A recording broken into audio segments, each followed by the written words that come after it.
Betül Hanım, ne zaman? Çay saati. Tamam, Oktay Usta'dan bir tarif mi istiyorsunuz? Olur, size çok özel bir salata yapacağım öyleyse. Güzel bir salata yapıp komşumuzun bir araya toplanmışlar. Bir çay saati varmış. Bir de Oktay Usta'dan tarif gelsin diyorlar. Ben de tamam dedim. Hay hay, mutfakta çareler tükenmez.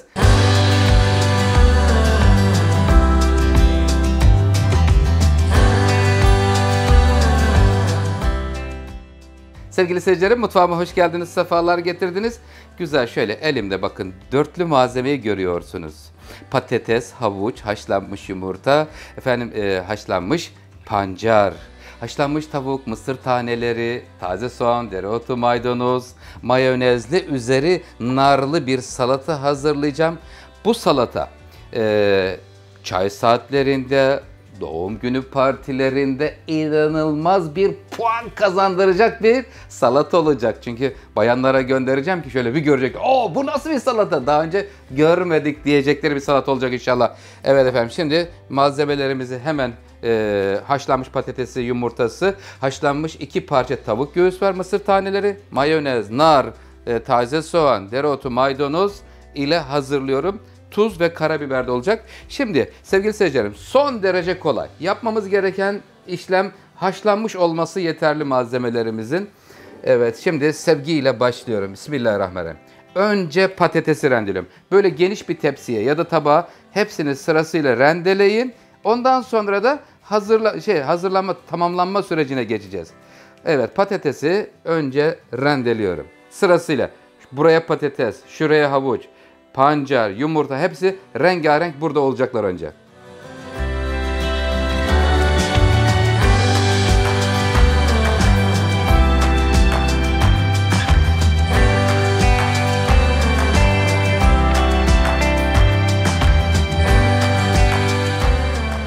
Salatamız için tüm hazırlıklar tamamlandı. Bir tane yuvarlak tabak seçtim. Ortasına getirip bir tane bardak koyuyorum.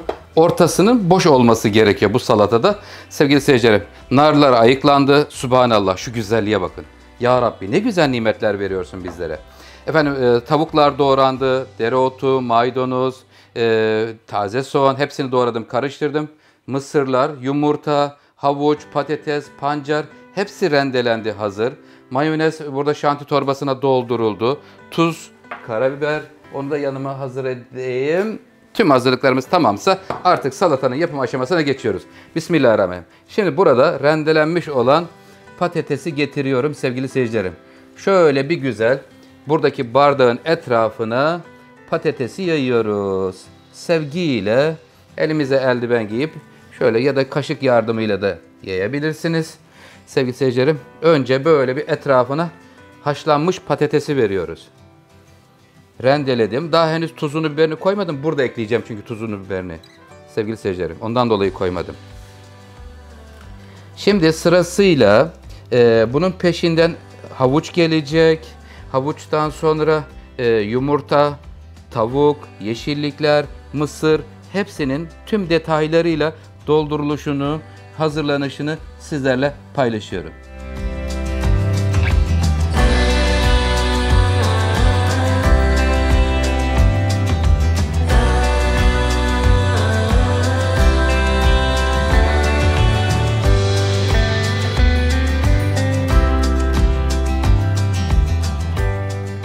Salatamız kat kat dolduruluyor sevgili seyircilerim. Rendelenmiş patates tabağa önce bir tane bardak koydum. Ters çevirip şöyle geniş bir bardak rendelenmiş patatesi koydum. Tuzunu, karabiberini, mayonez, sonra havuç, yine tuz, karabiber, yine mayonez. Şimdi de haşlanmış ve doğranmış tavuklar geldi. Tavuğun üstüne de mayonez veriyorum. Mayonez fazladır derseniz sevgili seyircilerim, B planında mayonez ve yoğurt karışımı yapabilirsiniz. Bakın böyleyken bile çok güzel motifli duruyor. Hemen spatula ile şöyle sevgiyle tavuğun üzerine mayonezi yayıyoruz. Yoğurt mayonez karışımı olabilir veya sırf mayonez olabilir. Her ikisi de olur kıymetli seyircilerim. Şimdi şurası orta taraf biraz böyle dolu dolu olacak. Şuralarsa biraz daha böyle hafiften spatulanın ucuyla bastırın.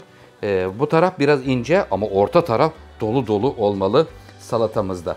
Evet, çay saatlerinin vazgeçilmezi olacak bir salata olacak inşallah. Evet, şimdi tavuktan sonra sıra geldi sevgili seyircilerim. Yumurtayı veriyorum. Hatta özür dilerim, buraya bir yeşillikten vereyim.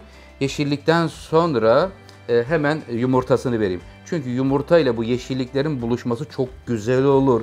Müthiş bir lezzet olacak. Yeşillikleri koyduğumuz zaman buraya mayonez vermiyorum. O yeşillik arada garnitür bölümünde yer alıyor. Ve şimdi sıra geldi yumurta. Haşlanmış yumurtayı veriyorum şimdi. Canım benim, sevgiyle gelir misin şuraya doğru? Haşlanmış yumurtasını da veriyorum. Yumurtayı verdikten sonra da yine burada mayonezini, tuzunu, karabiberini koyacağız. Bakın giderek yükseliyor. Kıymetli seyircilerim, görüyor musunuz? Sevgiyle yükseliyor. Şöyle parmaklarınıza bastırın. Çünkü bardağı çıkardığımız zaman ortası çökmesin diye söylüyorum. Bu da tamam. Hemen biraz hafiften bir tuz. Birazcık hafiften karabiber, toz ya da değirmen fark etmez. Sonra yine burada mayonezini veriyorum.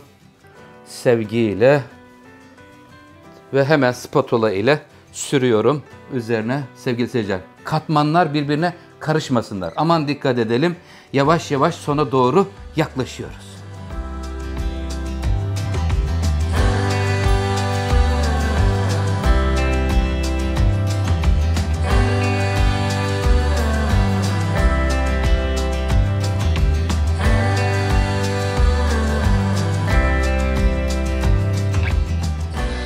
Evet, salatamızın şu anda genel yapısı ortaya çıktı. Nasıl oldu sevgili seyirciler? Beğendiniz mi?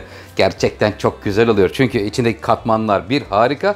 Son finalde pancarını, yine mayonezini sürdük. Biraz daha burada mayonezi fazla sürüyoruz. Çünkü neden? Üzerine şimdi nar taneleri gelecek. Subhanallah, şu narın güzelliğini görüyor muyuz?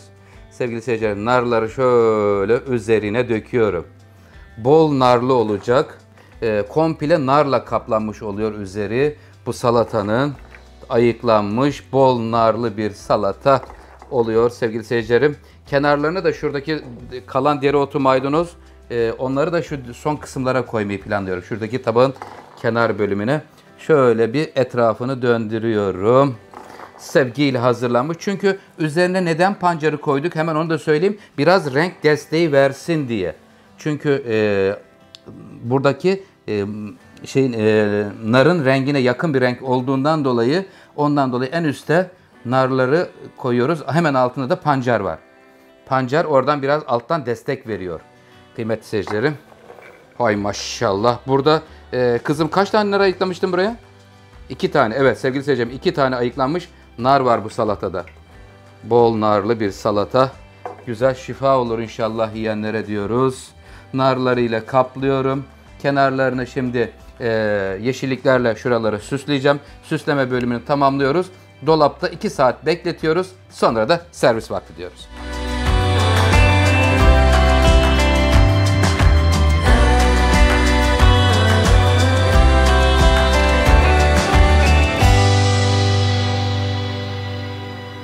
Sevgili seyircilerim, salatamız dolapta dinlendi. Güzel, ortasına yeşilliğini de koyduk. Artık servis vakti. Kat kat doldurulmuş güzel bir salata. Bismillahirrahmanirrahim.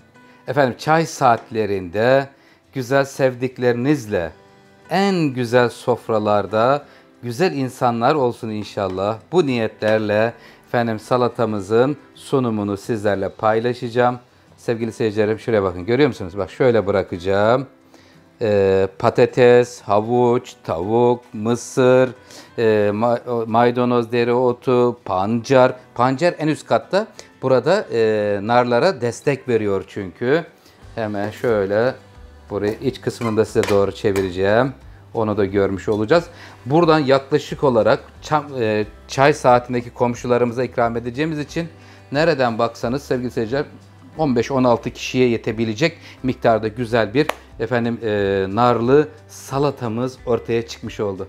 İnşallah faydalı olmuşumdur sevgili seyircilerim. Sizleri çok seviyorum. Sofralarınızda bolluk bereket olsun. Kanalımın büyümesine destek oluyorsunuz. Sizlere çok teşekkür ediyorum. Sizlerden ricam beğeni butonuna basarsanız daha geniş kitlelere inşallah hep birlikte ulaşacağız. İngilizce altyazımız da var. Tüm dünyadan bu güzel tatlar tadılması için. Kendinize iyi bakın. Hoşça kalın. Sağlıklı kalın. Allah'a emanet olun.